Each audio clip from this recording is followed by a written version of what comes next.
Hello, thank you for your company this Friday evening. First tonight, 4.5 years on from the pandemic and still suffering. We're about to hear from two women in our region who have long COVID and how it affects everyday aspects of their lives.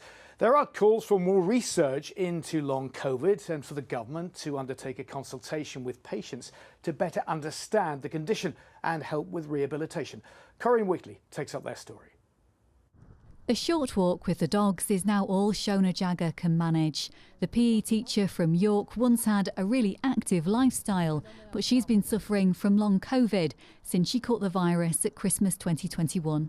I still have some really bad days because I'm tired. My eyes go all so I can't see properly. If I'm really tired, I can't feel my legs. I have numbness in my face. I can't eat certain foods. No one can see that you're poorly. I don't have my arm hanging off or anything. It's all inside, and once you put your makeup on, you look perfectly normal, but believe me, you're wandering around and it's like acting every day. And it's exhausting.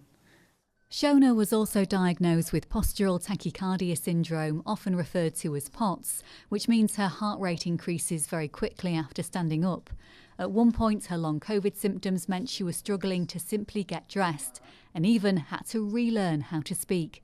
She was signed off work for 6 months in 2022, but was determined to return. All I ever wanted to be was a PE teacher. If you imagine on a Monday morning everyone gets up to go to work and you can't get out of bed. So it was at a very low point in my life. We'd just come through COVID. My husband was a taxi driver. We'd lived on my wage. We were just sort of getting ourselves back on our feet, and I got poorly, and we were desperately terrified we wouldn't be able to pay the mortgage and things. It's just pure determination to do something that I love doing. Long COVID sufferers experience a range of symptoms from shortness of breath and extreme fatigue to problems with memory and concentration. Today's report from Health Equity North says there's little evidence-based treatment for long COVID and there needs to be more research as well as a government consultation with patients. Sufferers have told us they agree there just isn't enough help available. My life is very much been obliterated by this illness, and I've lost my job, lost a lot of things, and still have very, very debilitating symptoms 24/7 every single day. We need funding. We need doctors to actually learn about long COVID and know that it is a physical disease.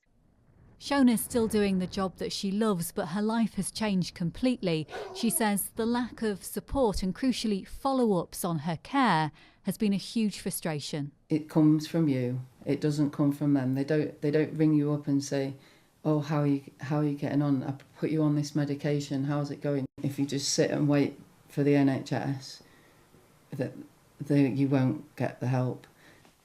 I just think they need to help people. Corinne Wheatley with that report. Well, the government says it is committed to making sure everybody is able to access the care they